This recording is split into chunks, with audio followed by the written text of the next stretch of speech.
Thank you. Thank you. All right. Very good to be here with you. I have a very serious question, and that is there a place for meat in the human diet? Now, a lot of people think there is. Certainly, I think most people agree there is not a place for the amount of meat that's consumed.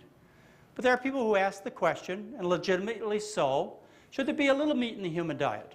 I mean, some diets that are very similar to what I recommend, such as the Pritikin diet, they had a little bit of meat. The macrobiotic diet, they had a little bit of fish. Certainly, I think a healthy diet can include a little bit of meat, a little bit of fish. I mean, it can, but the problem is a little bit becomes a lot for most people, and so it doesn't stay a little bit and doesn't stay harmless. But I think we ought to look at the subject as to where meat fits in the diet and really whether it adds or it detracts, and whether you should totally exclude it or maybe partially exclude it, maybe get control of it. These are fair subjects for you and I to discuss. When I talk about meat, I'm talking about the muscular tissue of an animal. I'm talking about the muscles of cows and pigs and lambs and chickens and turkeys and fishes and shellfishes and all animals. I'm talking about their muscles. That's what I'm talking about when I'm talking about meat. And you must realize when you eat the meat, you're also eating things that are within that muscle, such as tendons and nerves and blood vessels.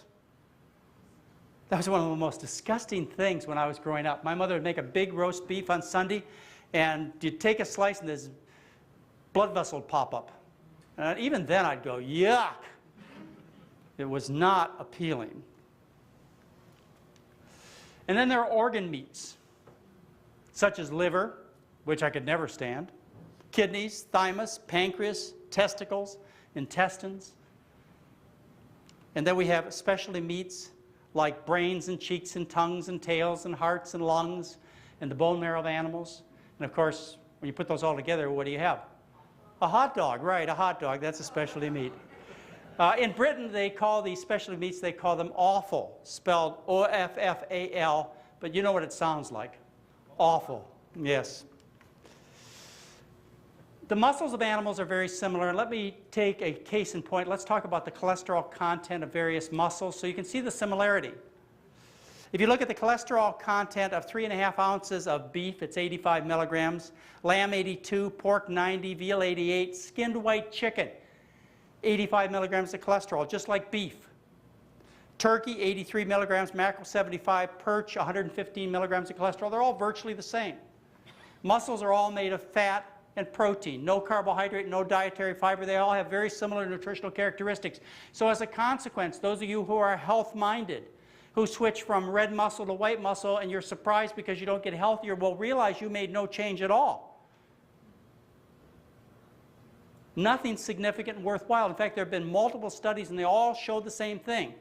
When you switch people from red meat to chicken and fish, their blood cholesterol stays the same.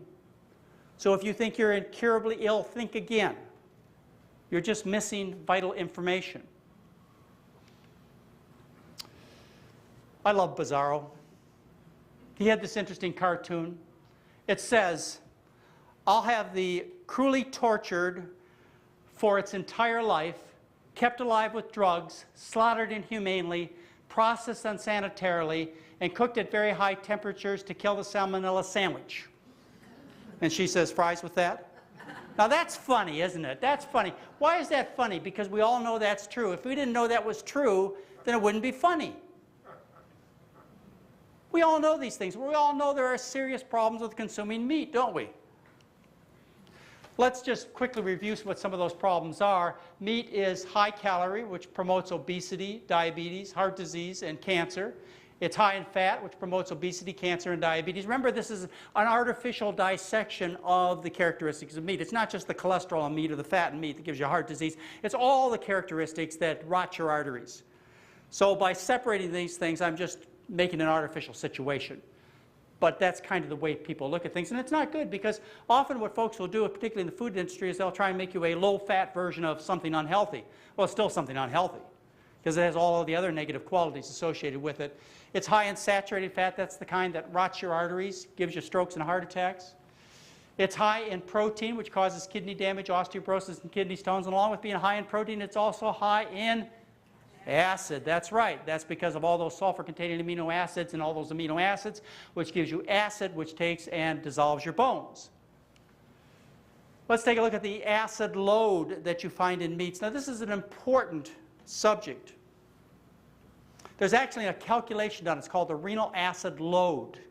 And it's how much a particular food imparts upon your body in terms of the amount of acid when you eat it.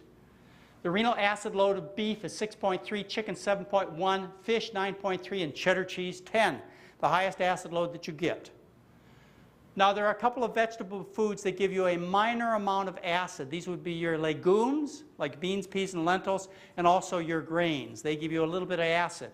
Well, legumes, or beans, peas, and lentils, and grains like rice and wheat grain, these are really high nutrient density foods, so it shouldn't surprise you that these are a little on the richer side, and as a consequence may give you a little bit of acid load, and maybe foods that you ought to eat with a little bit of caution. I've always recommended that people keep their bean, pea, and lentil intake to about a cup cooked a day. If they're healthy, if they have protein-related problems like kidney disease, liver disease, osteoporosis, kidney stones, they may want to cut them back even more, and that applies to grains too. After all, what is the purpose of a bean or grain? It's to supply the nutrients so that that little baby plant can get a good start in life. That's what it's for. So it's got to be high nutrient density, and so it has lots of protein and a little tiny bit of acid. Not a lot compared to those animal foods. But look at your alkaline foods. If you look at your other vegetables, you look at your fruits, they're very alkaline. Like, for example, a potato is -5 on the renal acid load. Bananas are -6, apples -5, spinach -56. Can you imagine if you made yourself a stew with some beans and some grains and some vegetables in it? What would happen is you'd have an alkaline stew, which would be very healthy for your bones. Meats are high in cholesterol. Remember that chicken, fish, beef, pork, all basically the same amount of cholesterol. They are high in iron. Now, you've been taught iron is good for you. Well, okay, if you have iron deficiency anemia, it may be good for you, but the concern is that iron may actually promote heart disease, along with cholesterol and saturated fat and so on. It may promote heart disease. And the clue to that comes from the fact that women have less heart disease when they menstruate. So the thought is when they lose that iron through their menstrual flow, it protects them from getting heart disease. We also know that people who donate blood, in other words, lose iron by donating to the Red Cross, they have less heart disease. Iron acts as a powerful oxidant. It is a free radical. It donates electrons. It causes damage. So having too much iron in the system is not good. You don't want more iron in your system, as the beef industry advertises. It's not in your best interest. And of course, on the other end, you don't want to be iron deficient and anemic either. But enough is enough. So this high iron is associated with high risk of strokes and heart attacks. It has no dietary fiber. No dietary fiber, what happens is you can't make a decent bowel movement, so you get constipated. No carbohydrate, so you become fatigued. You run out of energy. There is no good athlete out there that would eat a low carbohydrate diet. All winners, all triathlon, all swimmers, all marathon runners, all endurance athletes, they carbohydrate load. They're near vegetarians. They have to be, because carbohydrates are only present in plant foods. You cannot, if you're going to be a winner, live on these low, no carbohydrate meats. You just can't do it. You'll lose the race. So if you're just trying to win the race of chasing your 2-year-old around, where are you going to get the energy? Not from meat, not from chicken, not from fish, not from beef, not from pork. You're going to be a tired athlete. There is no calcium unless you eat the bones in any of your meats. And so low calcium deficiency may result in poor tissues if you get it low enough. And it's real hard to get it low enough. And it's deficient in essential fats, which take and form your nervous system and may lay the groundwork for diseases such as multiple sclerosis. It's full of environmental contaminants, which promote cancer, Parkinson's disease, various kinds of brain damage. It'll make you stupider. And when you cook meat, it forms its own set of cancer-causing chemicals like heterocyclic amines and benzopyrenes. Very strong cancer promoters. You don't even have to burn it. All you have to do is heat it, and it forms these cancer-causing substances. And of course, it's loaded with microbes. The reason that meats and dairy products are so loaded with environmental contaminants has to do with the food chain. It has to do with biomagnification. Bioaccumulation is another term that you should be familiar with. What happens is this, is these environmental chemicals, such as DDT, DDE, heptachlor, dioxin, these environmental chemicals, they get in the environment, they get in the water supply, they get on the grasses and they get on the grains. And what happens is the cow comes along and eats and drinks and picks up a certain amount of these environmental contaminants. Well, the problem is these environmental contaminants are fat soluble. They're attracted to fat and they get stored in the body fat of the animal and concentrated. They become biomagnified. They bioaccumulate. They accumulate in the fat tissue and are magnified as they move up the food chain. So you go and eat the cow. The cow has taken and concentrated a couple of pounds of environmental chemical that's on all the grasses and grain that it eats for a whole year, and it gets into the cow fat, and you go eat a few pounds of beef and you get those chemicals in your system and you store them in your body fat, and it gets more accumulated because you eat pounds and pounds and pounds of cows. And who's at the top of the food chain? It's baby suckling off mother's breast. This is not just a topic for those of you who are worried about your present health. It's not just a topic for adults. This is a topic for your children and your grandchildren. They need to know that they are laying the seeds of disease for their unborn children. They're laying unhappiness for their family by accumulating these toxins in their system when they're young children. The meat that they eat, the dairy products they consume, these poisons get into their system and are stored in their fat for a lifetime. And then when they get pregnant, these substances influences the child, the developing child. And then when they breastfeed, which I certainly hope they do, these pesticides get dumped into the baby. Half of a mother's load of pesticide gets dumped into the baby within 6 months of breastfeeding. An important message to teach your children. And these environmental chemicals are serious health hazards, a threat to you in many ways. Cancer, to Parkinson's disease, to other damage to your system that we don't even know about. Now let's amplify a little bit the topic of microbes and how they are a problem when you consume meat and other animal products, including dairy products. It's estimated that 25 to 250 million cases of foodborne illness occur annually, and it's estimated that 6,000 to 10,000 deaths occur in the United States alone every year as a consequence of foodborne illnesses. And almost every one of those illnesses is due to animal product consumption, directly or indirectly.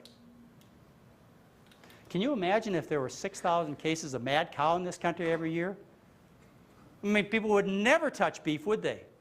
But I guess it's okay to die from salmonella and E. coli and those other things. Must be more pleasant than dying from mad cow. Because nobody seems to react. Now, why is it that these animals are such a threat to you and I? It's because we're animals. You see, we have systems similar to cows and pigs and chickens. And as a result, organisms that are designed to function in those other animals function in our bodies too, because we have similar systems. However, plants, they have completely different systems. And as a result, organisms that infect plants are not a threat to us. You have no friends with Dutch elm disease. None of your relatives have aphids. Now you say, well, how about that E. coli that got into the apple juice and made the kids sick? Well, it's because the apples fell off the tree and landed in the cow dung. It's only cows that grow that kind of infectious E. coli that's so dangerous. It's because of contamination from the cow dung. You say, well, how about the strawberries? They get hepatitis. Well, hepatitis doesn't grow on strawberries. It's some farm worker in the field made doo-doo on the strawberries. That's how it got into your food. Plant diseases don't threaten you or your family unless they're contaminated with animal products. And these are real problems, real threats, not only from days of misery and lost work, but actual risk to your life from these particular organisms. And one easy way to avoid this is to change your diet. Now, in the face of all this knowledge you accumulated long before you listened to me, all the science that's out there, all the research, even the public opinion, why do people continue to eat this stuff? What are our excuses for continuing to eat these kinds of foods in the face of all this information? Tastes good. Well, the first excuse I hear from people is it's not going to bother me. I'm indestructible. I've got these wonderful, healthy genes. My genes will protect me, they say. My grandfather, he smoked cigarettes, drank whiskey, and ate pig fat on his bread and lived to be 95, they tell me. Well, you know, that may be so. Your grandfather may have been lucky, and it also may have been he exercised a lot more, and the whole world was a lot different then. I mean, these problems with the pesticides only became a problem after World War II. The foods that your grandfather and grandmother consumed were a lot cleaner, let me tell you, and they were a lot more fruits and vegetables in their diet, and they were a lot more active, and the world was a lot different then. But I hear about the genes all the time. I got good genes. I want to tell you about my genes. I want to introduce you to my great-grandmother. We call her Old Mom. My great-grandmother, she died on my son's birthday, Craig, who some of you know. That was 21 years ago. And the last thing she heard was that Johnny had a baby boy, and we named him after your husband. And then she died at 106. She was a great lady. She was a very opinionated woman, to say the least. I can remember when we were little kids, my sister and I would go over to her house, and we loved eating meat. My parents believed that meat was so good for you. Had to eat lots of milk, lots of meat. That was really American food. After all, they could afford it. And so I'd be eating lots of meat along with my sister. And my great-grandmother would say to me, you know, you eat too much meat, it's going to make you sick. Well, as time went on, I changed my diet. I became a pure vegetarian. I remember one time when I was about, it was about 20 years ago, she was about 103. And we were sitting around the house talking, and she set me out for a hamburger for herself. And she had a specific hamburger in mind. It was one with this wafer-thin patty, and a little bit of mustard, a little ketchup, a couple of pickles, and white bread buns on both sides, about this big, cost 15 cents.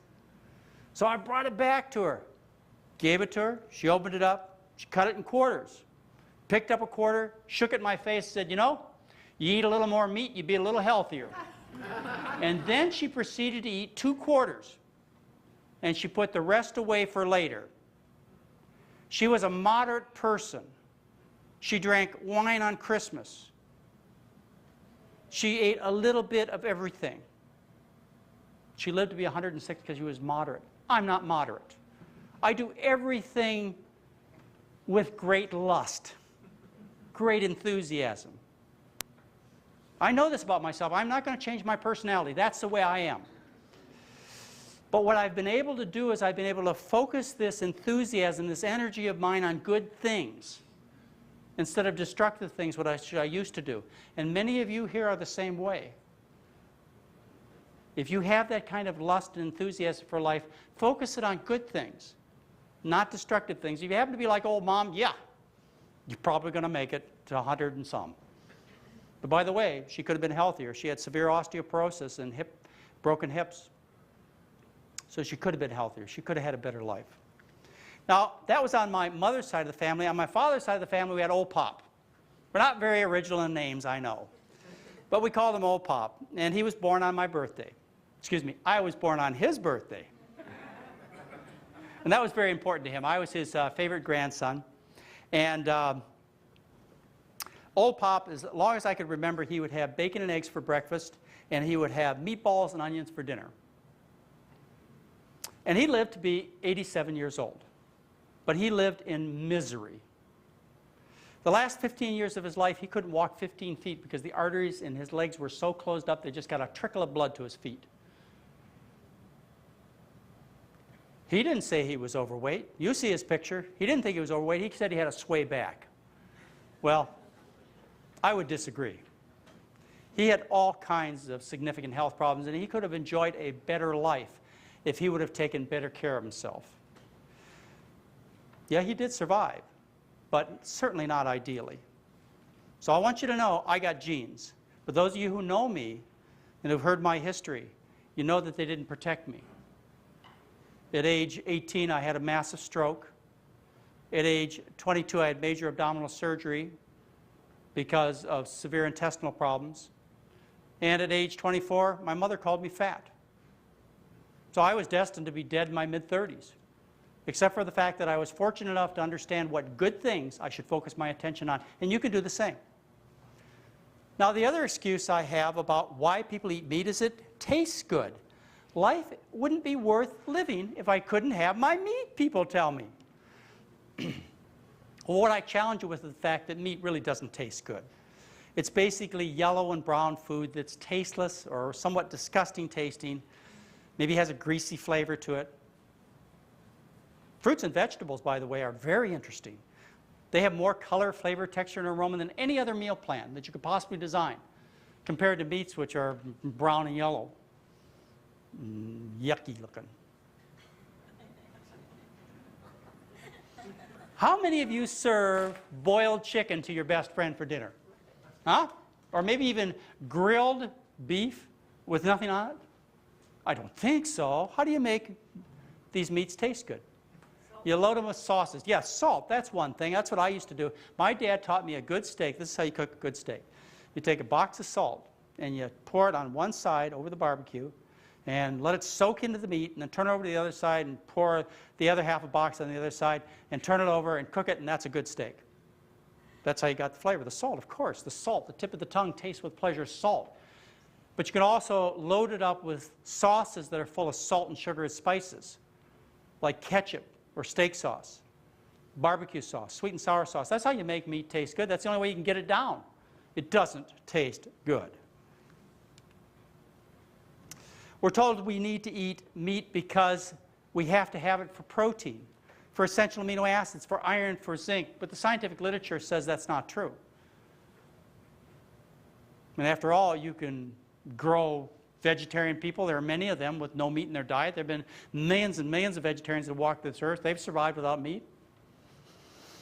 Biggest animals that walk this earth are vegetarians, like hippopotamuses, giraffes, elephants. There's got to be plenty of nutrients in plants to support these processes. And the scientific literature clearly shows that these are false statements, that you need to eat meat to get protein, essential amino acids, zinc, or iron. The problems with meat is too much fat, too much iron, too much protein, and too much cholesterol. And too little calcium, vitamin C, niacin, essential fats, no dietary fiber, and no dietary carbohydrates. Those are the problems. It's the wrong food for people.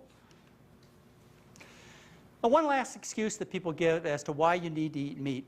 And actually, I'll have to tell you, I'll admit to you, there's one criticism for the kind of diet I recommend, which is a diet based on starches like potatoes, rice, corn, with the addition of fruits and vegetables that contains no animal products. There's one criticism that holds some scientific merit. You can't criticize it for insufficient iron, insufficient calcium, insufficient protein, amino acids. There's not a bit of scientific research that would support that argument. So nobody tries to do it. But in desperation, you realize people like to hear good news about their bad habits. So in desperation to defend people's own diets, what they will say is, aha, we finally found the reason that you need to eat meat. It's for B12. Because you can't get B12 from a vegetarian diet, they say. Well, there's a little truth to what they say. There is B12 in meat. It's actually stored there in meat. It's not made by animals. B12 is made by bacteria. Bacteria make the B12. Animals will take and chew on foods that are loaded with bacteria. They'll store the B12 in their tissues, and then if you eat the meat, you'll get the B12. If you eat plants, you may be eating the same plants that are loaded with bacteria, and you can get B12 that way too. Plus, you have B12 in your mouth through your intestinal tract, B12 making bacteria that you get B12 from. That supplies B12. But there are probably some cases of B12 deficiency related to a vegetarian diet. Let me tell you how this all started.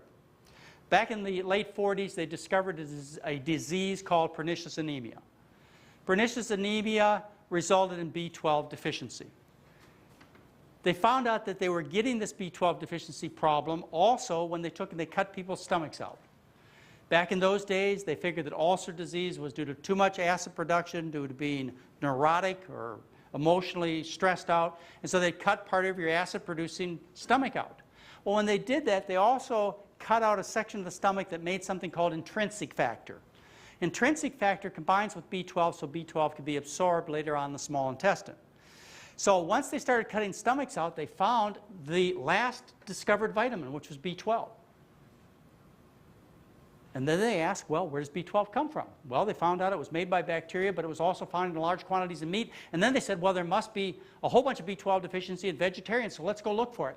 And so they have launched multiple studies looking at tens of thousands of people who are vegetarians looking for B12 deficiency, and they've almost come up empty-handed.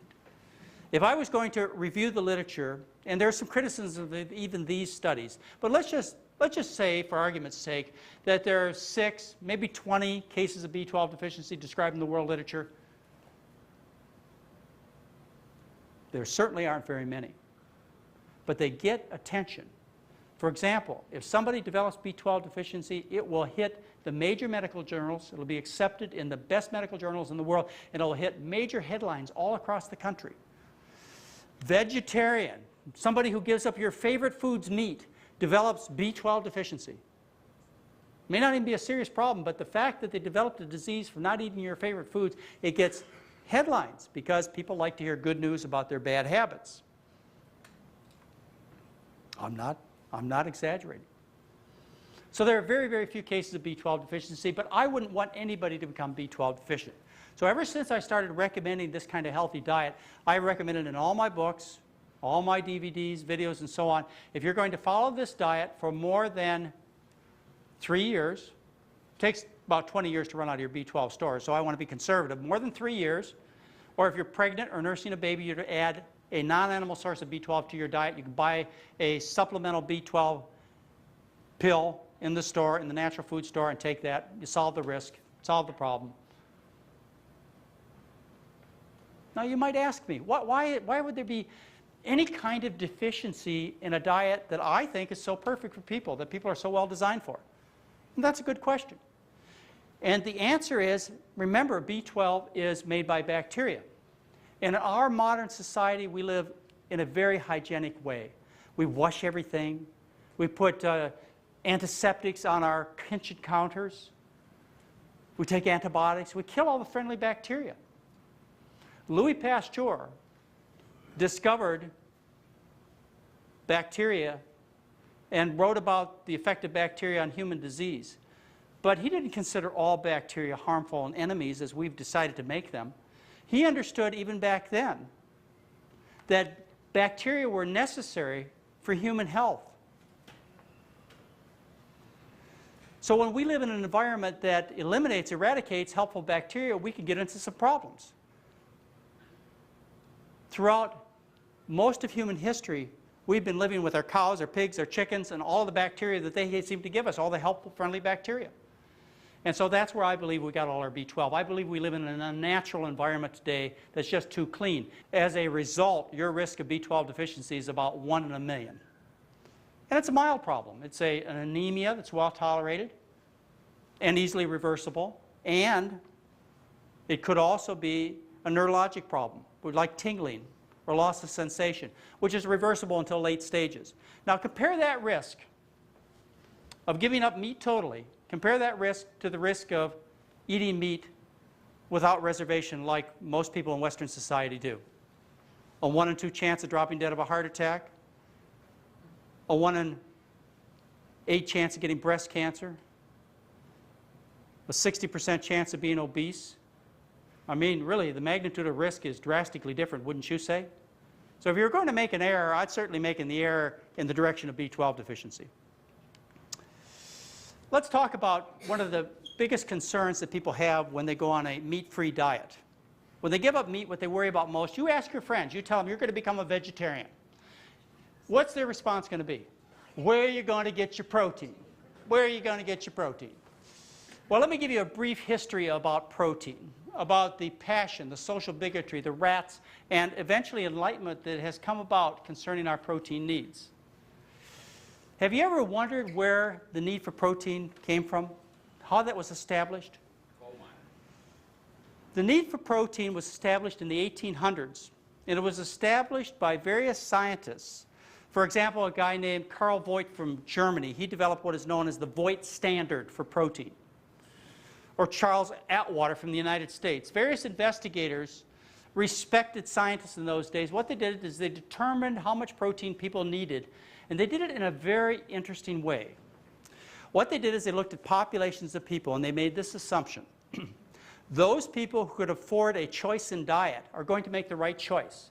And so when they looked at people who had jobs, who were soldiers, who were workers, who had money coming in, and they could choose whether they ate meat or vegetables or not, what they found is these people chose a lot of meat. So they said that innately, by intuition, people must always choose the right diet. Therefore, we'll look at what these people eat and we'll say that's the right amount of protein that a human being should eat. Compared to people who say who weren't wealthy, who couldn't afford the meat, obviously if they could have, they'd have made the right choice for the nutrition. Now think about your friends and relatives and the kinds of right choices they make. Pizza Hut, Big Macs, greasy tacos. You think there's anything innate up here that tells you how to get proper nutrients? I don't think so. Well, that is how your protein needs were determined by these kinds of observations. Not a single scientific study. It was determined by social bigotry, by making the assumption that fairly affluent people are smarter than people that aren't affluent, and they would make the right choices, and therefore that's how much protein you need. I'm not exaggerating, I'm not joking. So what was determined is you needed about 110 to around 185 grams of protein a day, based on that simple observation. One of my heroes, Russell Henry Chittenden. He was head of Yale's Biochemistry division for about 30 years. He was one of the principal investigators to look into protein. Back in the late 1800s, he got the notion that maybe we didn't need all that protein and maybe we ought to investigate things a little bit more scientifically. So what Dr. Russell Henry Chittenden did is he looked around various parts of the world and he said, you know, maybe there's a problem here. I see people living in Central America, in Africa, in Asia. They're living on less than half the amount of protein that Carl Voigt and Charles Atwater recommend. And they're hardworking people. They grow normal-sized bodies. I also know vegetarians, he says. I know them from Europe, I know them from the United States, and they don't eat any meat at all, and they grow normally too. So maybe this is not correct. Maybe we don't need all that kind of protein. So he decides he's going to do some experiments. Now he's concerned, and so he doesn't want to rush things. He doesn't want to hurt anybody by causing a protein deficiency disease problem. So he starts his experiment out with himself. He changes his own diet. He changes his diet and he takes in about 1/3 the amount of protein that's usually recommended. He takes in about 40 grams of protein a day. And he reports that he lost weight, his sick headaches went away, his energy increased, and the arthritis in his knees disappeared. And he said, wow, that's pretty neat. We should expand this experiment. So he took some of his non-active Yale colleagues, took 6 of his fellow professors. No hard physical activity, because you don't want to rush this experiment. He put them on a similar diet, and he found that they also lost weight and got rid of their health problems. Now this is before 1900 this was all done. And then he says, well, we'll test this a little further. We'll go to the hospital of the Army Corps, and we'll take some of these men who are much more physically active. And he took 13 men who were relatively active all week long, but they actually exercised vigorously 1 day a week. 13 of these men, and they got the same results. They became more vigorous, their health problems disappeared, they lost weight. And then he did the ultimate test. He took 7 Yale athletes. These were like, you know, Olympic quality athletes. And he put them on the diet, and they improved their athletic performance by 35%. And that was all published in Dr. Chittenden's book about this subject. And he did experiments on his patients. He checked their urine. He took careful dietary histories. He made careful clinical observations, did all the scientific tests that were available today. And yet, his findings and all the research that has been done over the last 100 years that confirms exactly what he said, that we need a very small amount of protein in our diet, has been virtually ignored when it comes to your health and your family's health, and you are taught to eat high-protein diets, and you believe that's what's necessary based upon social bigotry that occurred in the mid-1800s. Another one of my heroes, William Rose. William Rose's work actually is on the shoulders of a couple other people. They're Osborn and Mendel. Osborn and Mendel, they published their research in about 1913. They were doing experiments on rats. Now you may remember these from your high school or junior high biology. Do you remember the charts in the book that told you about class A or superior protein and class B or inferior protein? They had these little graphs, little charts in the book, and they said class A was animal protein, class B or inferior was plant protein. Well, that came from Osborne and Mendel's work that was published in 1913. What they did is they took rats, they grew them on vegetable proteins. They grew terrible, scrawny little rats. And then they took and they gave the rats some animal protein. They grew wonderfully. Now, what they didn't realize were rats are not people. And that was the problem. Rats had different nutritional requirements. And subsequent to that, they discovered that in the protein were components called amino acids. And these amino acids went and built all the proteins. And then what they decided was, well, maybe rats can't make all the amino acids. And as research continued, they found that rats couldn't make 10 amino acids. They had to be in the food, so they were called essential.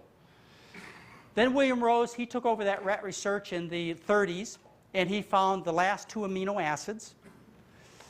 And he said, you know, I've got a pretty good idea. You know what I'd like to do? He says, I would like to take and find out whether people are different than rats. I want to do these same experiments on people. So he gathered together his students who wanted to be in his experiments because they knew that they would live in infamy, because they'd get their initials in his scientific papers and they'd be famous forever. And so he had lots of volunteers. They did experiments that you could not do today because of ethical reasons. He raised them on synthetic mixtures to find out what the requirements for protein were for people.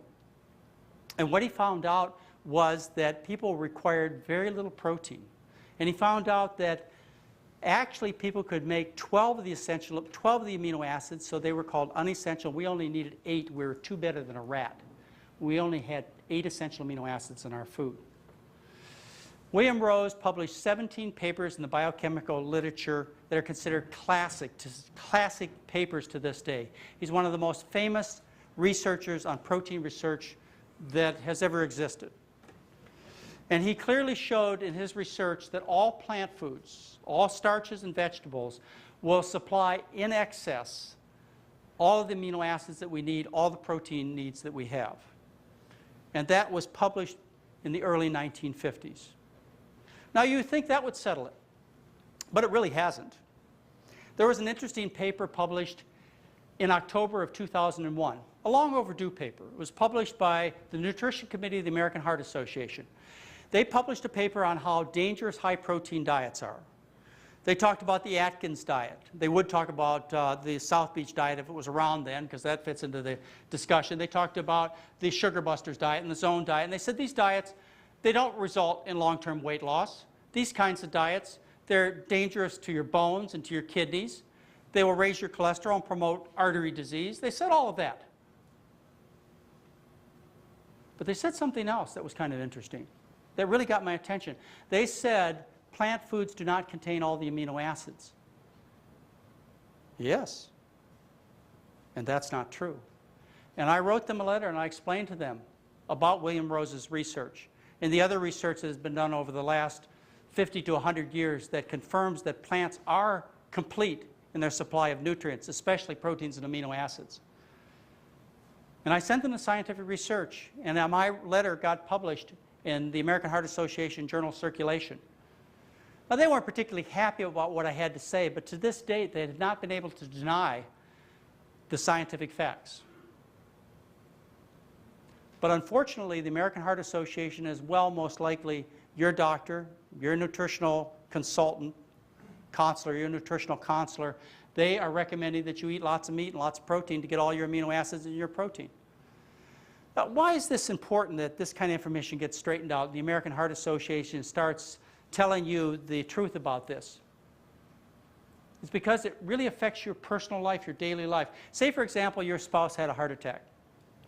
And you walked into the doctor's office and said, "Doctor, I really love this man. He makes lots of money. And he's real warm at night. I want to keep him. So I'm going to put him on a vegetarian diet." Doctor says, "Can't do that." "Well, how come, doctor, I can't do that?" He says, "Because you're not going to get all the protein and amino acids you need from just eating plants." Well, you step forward and say, "How do you know that?" And your doctor says, "Because the American Heart Association Nutrition Committee says so." Well, the American Heart Association Nutrition Committee is dead wrong. And the consequences will apply in your life. And unfortunately, they're still stubborn to this day. They won't take and print a retraction. Even though if you read the articles and the ones that subsequently followed my letter that appeared in the journal Circulation, you'll see that they don't have a leg to stand on. The foods were designed complete before they hit the dinner table. We have lots of arguments about what we should eat based upon human history. Eons of evolution, or some of you don't like to talk about evolution. Let's talk about it in terms of divine creation. That's okay. Let's talk about this whole subject in those terms as opposed to evolution, if you choose. How we are today must reflect what's happened to us in the past. There's an argument out there that says that we should be eating meat because we were once hunter-gatherers. And as a consequence of being hunter-gatherers, which ate a lot of meat, that's the kind of diet we should have.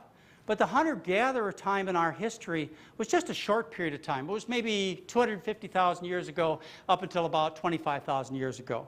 It was a tough time for people. Hunter-gatherers had a difficult time. There are still some hunter-gatherer populations around today, like the Eskimos, like certain tribes in South America and in Africa. These people live on the extremes of society, as did people who were hunter-gatherers back in this period of time. But you'll find the argument that people make that you should eat meat because of this period of human evolution, of human existence, where they were hunter-gatherers.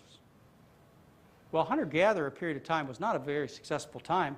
You remember the kind of culture that they had based upon what they produced. A few stick drawings in the caves. They were so busy trying to find enough food to survive, they had little time to do anything else. There is a time even before hunter-gatherer that goes back 4 million years, if you believe in evolution. Goes back 4 million years where people finally stood upright, and it is said by scientific research of our evolution that people ate an almost pure vegetarian diet from 4 million years up until the time they became hunter-gatherers. Now this has a biblical reference to it. That early time, 4 million years ago up to 250,000 years ago, what was that? That was the time in the Garden of Eden, wasn't it? And then what happened is Adam and Eve, they got kicked out of the Garden of Eden. And they were told they were going to toil by the sweat of their brow to survive, as they did as hunter-gatherers. It was a tough existence. But you will hear people argue that you should be a meat eater because of this difficult time in human history. When did the human being really become successful culturally? The human being became successful about 12,000 to 25,000 years ago when the human being harnessed its food environment, when they became agricultural, when they started to grow various crops, when they domesticated some animals. But mainly it was a crop-based culture that developed about 12,000 to 25,000 years ago. And what happened then is we were freed from the task of always looking for food. And as a consequence, we could develop music and art and literature. That's when people became successful. We go on these various trips, these McDougall adventure trips. And particularly I enjoy the trips in South America and Central America when we visit the Incas, the Aztecs, the Mayans. We'll get a group of McDougall people on these trips. We'll be listening to the guide, and the guide will talk about the culture. And eventually somebody will ask, well, what do they eat? What do these Incas, what do these Mayans eat? This agricultural society, what was their diet? Well, the guide will say, well, they ate beans and corn and squashes. And about that time, somebody would say, well, they ate the McDougall diet, didn't they? Well, of course they did. Of course they did. Almost every culture ate that way except those that lived on the extremes.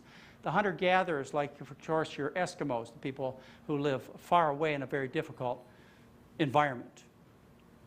So don't let anybody tell you that you should be a meat eater because of this particular time in our human development evolution or your biblical interpretation of what goes on.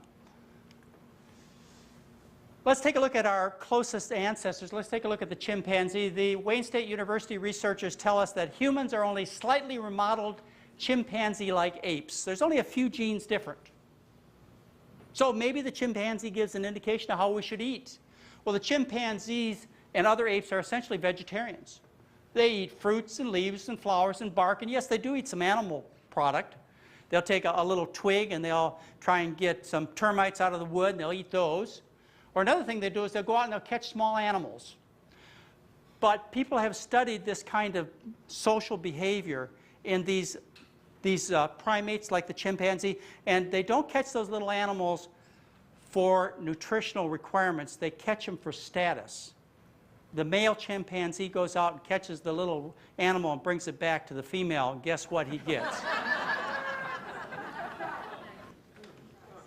Let's take a look at the human anatomy and physiology and decide whether or not we're carnivores, omnivores, or herbivores. Let's take a look at our present situation, because that really is a reflection of our design creation, if you choose, or millions and hundreds of millions of evolution. Take, for example, our tooth structure. These are carnivores. One of my favorite carnivores is the shark. The shark has very sharp teeth, and the intention of those teeth is to do one thing, and that's to eat other animals. And you should know that shark teeth point inward, and that's because food only goes in one direction, and that's inward. That animal is designed to capture, kill, and swallow other animals, and so are other carnivores. Just like your cat. It's got these large canine teeth that reach down, grab the small rodent, put holes in it, kill it, and then they consume it. That's what it's designed for. It's interesting, the cat's tongue has on the tip of it, it has sensors, taste buds. And those taste buds are stimulated by aminos, by proteins. It has no sugar-sensitive taste buds on the tip of the tongue. That was no accident. That's because that animal is designed to enjoy eating other animals. Now, how about people's teeth? You take a look at the chimpanzee, you can see that they're flat. They're basically vegetarian animals. How about us? Our teeth are also flat. The blades of our teeth are not shaped like those of a cat or other carnivore. Now, people tell me all the time, wait a minute, you're missing something, Dr. McDougall. You forgot the incisor teeth that we have at the corners of our mouth. Now, there has been a time in my career when I've lectured to dentists. I used to lecture to about 12,000 dentists and dental hygienists every year. And one of the things I would ask them is I would ask them to come up and show me the canine teeth in their mouth, or show me a picture of canine teeth in any patient they've ever seen. And to this date, I have never seen an example of a human being having teeth that look like a cat. They're designed for different purposes. Our teeth are designed to bite off things like apples and to grind things like grains. On the tip of our tongue, we have taste buds for sweet carbohydrate. We're designed as seekers of carbohydrate. Carbohydrate was once corn and potatoes and rice and fruits and vegetables, maybe a little honey. Now, of course, industries discovered that, and they dump sugar in everything from baby food to geriatric food. 150 pounds a year is dumped in your food to get you to buy it. There's a problem with eating meat. It's called a café coronary. There's a maneuver designed to treat that. It's called the Heimlich maneuver, and Henry Heimlich is a friend of mine. He's a real person. Henry Heimlich, when he got sick, he came to my clinic to get well. One of the greatest honors in my life. Henry Heimlich has saved more lives than any human being that's ever walked this earth. Not just by the Heimlich maneuver, but also by the Heimlich chest tube, which they use in war times. But Henry Heimlich taught the Heimlich maneuver to take and save people's lives who got things caught in their windpipe. And the thing that gets caught in their windpipe is almost always a chunk of meat. It's called a café coronary. You don't get grains of rice stuck in your windpipe.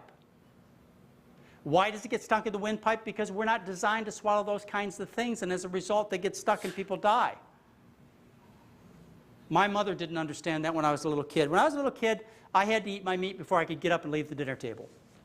And I would chew, and I would chew, and I would chew, and I would chew. And finally, I'd get this leathery ball in my cheek that I would find some way to slip under the plate or feed to the dog. Now, my mother said, you've got to eat that to get your protein. What she should have said to me is, Johnny, don't eat that. You got the wrong kind of teeth. Give it to the dog.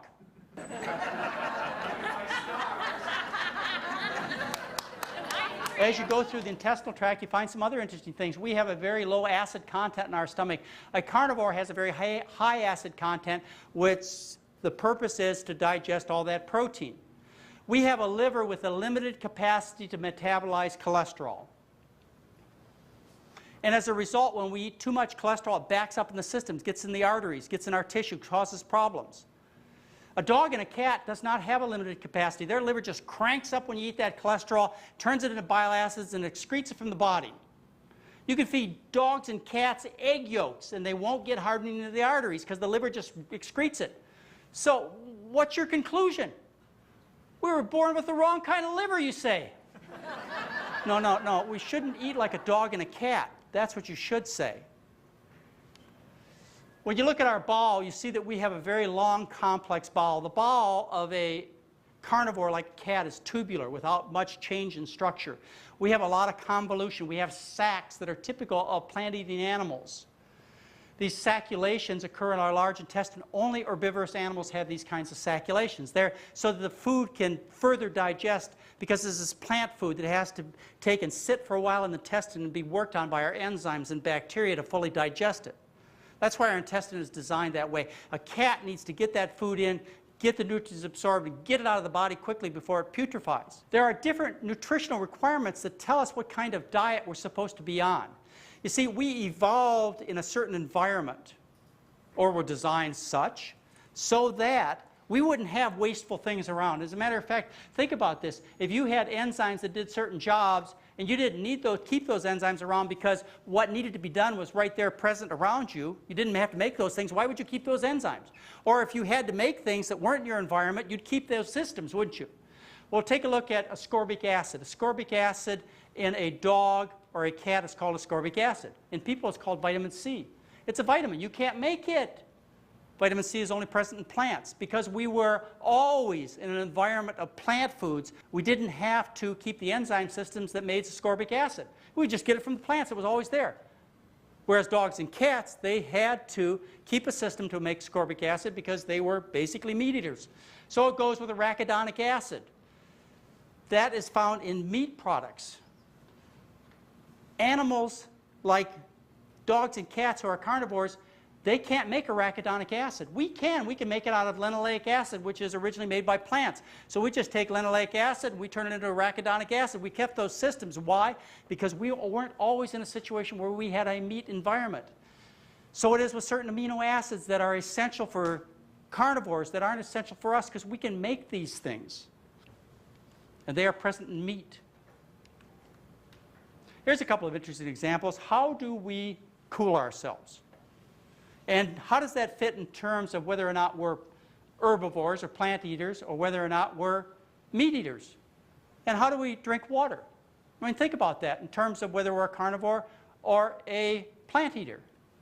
Well, what you will notice is that a plant-eating animal cools itself by sweating. And a meat eater, what do? They pant. How about it when it comes to drinking water? Now, I've had dinner with a lot of you, and I haven't seen one of you lap your water yet. You sip it like other plant-eating animals. So basically, your anatomy and physiology is all designed physically for you to be a plant eater, but also psychologically. Now, how do you feel about this picture? Is this pleasant? Does this make you feel good? Hungry? Do you salivate over this? I bet your cat would. This is disgusting. Why? Because psychologically you are also set up for a certain kind of food, and you react very negatively to this. I remember when I was a kid, I found out that they put horse meat in my hamburgers that they sold at the stand down the street, and I was disgusted. One time they put kangaroo in my hamburgers. I got sick to my stomach thinking I was eating kangaroo instead of cow. And then I went to France in 1970, and guess what they had on the menu? Horse.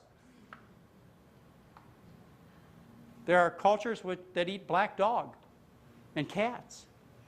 And they think they're a delicacy, but we find them revolting. Why? Because we're not naturally set up to enjoy these kinds of things. We have to get used to them.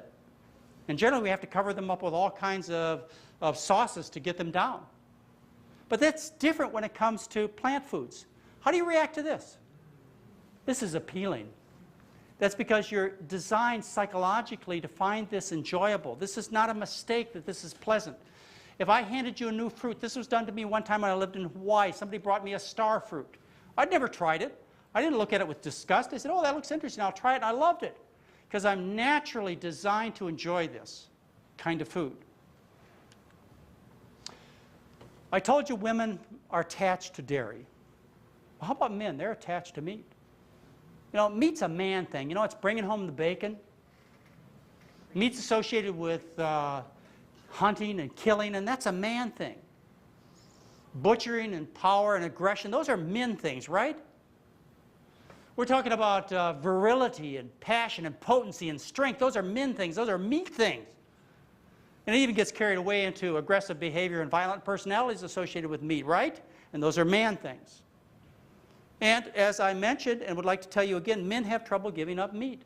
But is it really a man thing? Is meat really a man thing? Is that a male thing, a potency thing, a virility thing? I don't think so. Not if you knew the anatomy and physiology of a man. A man has a particular kind of sexual anatomy that's shared by other vegetarian animals. If you look at this picture, what you see is the male anatomy. You see the prostate gland down below. You see the urethra coming through the prostate gland. Below the bladder and right attached above on the prostate gland are two sacs called seminal vesicles. Seminal vesicles are to store the semen. Meat-eating animals do not have seminal vesicles. Only vegetarian animals have seminal vesicles. Man is the only meat-eating animal with seminal vesicles. Is that okay? Or are we in violation of our anatomy and physiology? Let's see. What happens when men and families violate the principles of normal, natural human nutrition in terms of their sexualness, in terms of their virility, in terms of their potency? Well, if your mother likes lots of meat, what happens is she gets lots of estrogen in her body, and when she's pregnant with you, you are bathed in a sea of estrogens.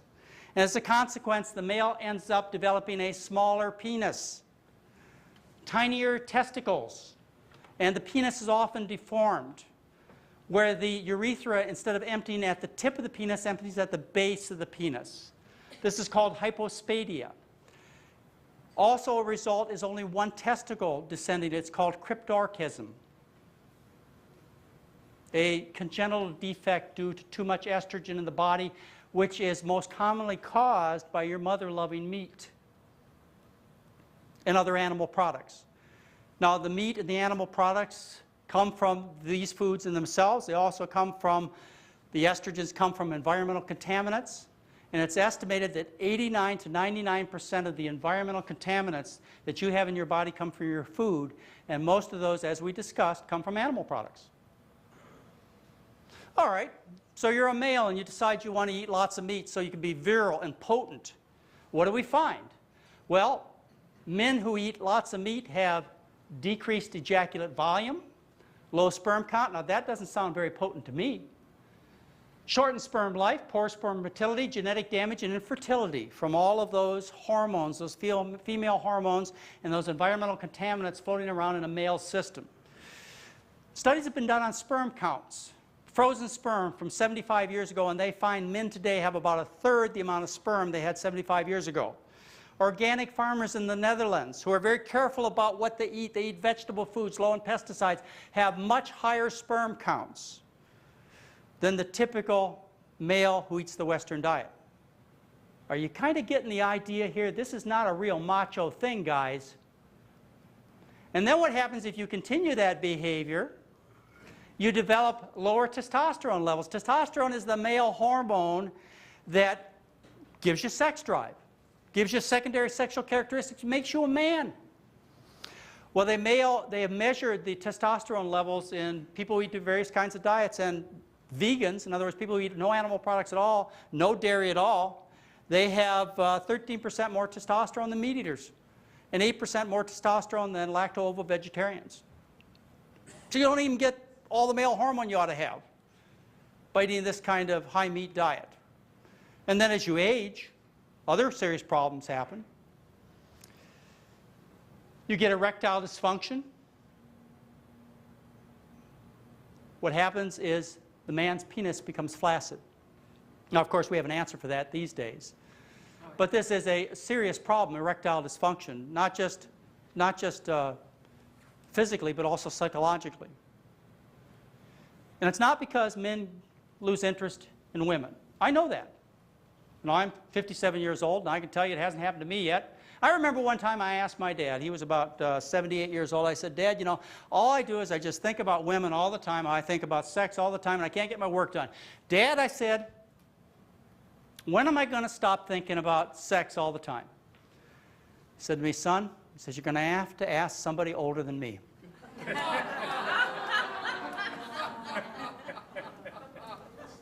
So why doesn't the organ work? It's not because the interest isn't there. It doesn't work because the blood vessels get all plugged up to the penis. The penis gets erect by blood flowing into it, and it gets engorged. And when you have diseased blood vessels, they don't work, and so you become flaccid. That doesn't sound like a very macho reason to eat meat to me. And then you end up with a problem where you can't urinate because eating that rich diet causes the prostate to get large. It's not a cancer situation, but it closes down on the urethra, and you get obstruction of your urine flow, and you can't urinate, and then eventually you get prostate cancer. And if you think you had sexual problems before, wait till they treat you for prostate cancer, and then you're going to kiss your sex life goodbye in most cases. People are intended to be vegetarians. I've given you the evidence. I've given it to you from the point of view of disease, from the point of view of anatomy and physiology, from the point of view of history. We are primarily intended to be vegetarians. Does it mean we can't eat any meat at all? I don't know that that's the case. Maybe you could have a little meat in your diet, but it doesn't add anything to it. The reason we get fooled is this, is that people are survivors. We're the best thing going as far as development in the animal kingdom. We're survivors. Some of you have tested your ability to survive just like I have. You can live on 2 packs of cigarettes, a half a bottle of whiskey, and grease and meat all day long, and you survive. But does that necessarily mean it's the right thing? I challenge you with you could survive better if you had better information and acted on it. And I also challenge you to start looking at your life from another point of view. Instead of saying, how much can I survive? Why don't you say, how well could I live if I followed the right set of rules? I mean, how much just good vigor and health and feelings, good feelings and pleasant personal appearance and enjoyment I could get out of this body if I took good care of it. Wouldn't that be a novel way to look at yourself? I think so. Well, being a vegetarian is a very threatening thing. And so there was an article in the paper recently, if you can't be a vegetarian, can't give up meat, maybe you could be a flexitarian. So we got this new word, a flexitarian. Doesn't that sound good? And as I said, you know, you may be able to include a little meat in your diet, and maybe that's what you ought to be. And certainly I'm not trying to teach you a religion called vegetarianism. As a matter of fact, I eat meat myself. I eat meat every other Thanksgiving, just to prove I'm not a vegetarian. I don't like to be called names. My good friend, he goes salmon fishing. He didn't do it last year, but I hope he does it next year. I could eat a little piece of salmon. Now, I could eat a lot more meat than that and still be in the same health that I'm in. I just don't particularly care for it. But a lot of you get into this situation, which this newspaper article reflects. It says you can't be a vegetarian, can't give up the meat, be a flexitarian. Maybe there's some value in that. Maybe there's some value in some other catchy terms, too. Maybe you could be a choicitarian. Or how about a food smartitarian? Or how about a non-gluttonarian? Or maybe I'll rarely make myself sickitarian. Or how about I love myself-itarian? Maybe that's what you could be. You have that opportunity with the right information. But I want to talk to you about how to use that information most effectively, about how to make changes. The best way to change, and people ask me this all the time, they say, okay, I get the message, but how do I do it? How do I change? And Nancy Reagan said it best. Just say no. That's the way to do it. And that's the way human behavior is. That's what I have a problem with a little bit of meat, or a little bit of dairy, or a little bit of this, or a little bit of that. It's too hard. It's too hard if you give yourself permission. I have never met a smoker that quit smoking by cutting down, ever. I have never met an alcoholic who solved their problem by switching to beer, ever. It is too difficult to take and eat just a little bit. You open the refrigerator, you're only supposed to eat 2 ounces of chicken every other day, and what's sitting in your refrigerator? Chicken. And plus you gave yourself permission to eat it, so it can't be all that bad. It's much easier to make distinct boundaries for yourself. People have much more success when they make things black and white instead of gray and yellow. If you really want to change, do this. And that's the way we teach the program. We teach the program this way. The foods that support your health are starches, vegetables, and fruits, unprocessed largely, And feast foods are things like candy bars and cakes and ice creams and turkeys for Thanksgiving and eggs for Easter and so on. Those are feast foods. I see no reason that healthy people who are trim can't eat them on festive occasions. Unless you're like me with cigarettes. You see, I've got this addiction. Fortunately, the last cigarette I've had was 35 years ago. But I am still an addict. And I smoke 2 packs of cigarettes a day if I smoke. I don't smoke 2 cigarettes a day. I smoke 0 or 2 packs. Nothing in between. Those of you who have problems with alcohol or drugs or food, some of you are the same way. You can't have just a little turkey on Thanksgiving. You go to the buffet, you start at one end, and you don't quit for the next 6 months. If you recognize this as your personality, as your way of dealing with life, then deal with food like I do with cigarettes, or like some people do with alcohol. Just say no. Just don't do it. If, however, you are the kind of person who is not so addicted or habituated to these kinds of things, and you can have a little meat on a special occasion, I see no particular problem for it. But it's really a matter of choice. And that begins with getting the right information and deciding that your life's worth it. And I'm sure it is. I'm sure your family's worth it. I'm sure the enjoyment you get every day is worth it. And now you have the information. And my recommendation is to keep meat as a delicacy at most. And maybe you ought to give it up for next Thanksgiving too. After all, I would guess you've had enough meat for a lifetime. You've probably eaten more meat than 99.9% of the people that ever walked this earth. One more feast meal isn't worth it, I bet. It's not worth a heart attack or other health problems. So make the kind of changes that Nancy Reagan suggested. You'll have the kind of health you deserve. Thank you very much.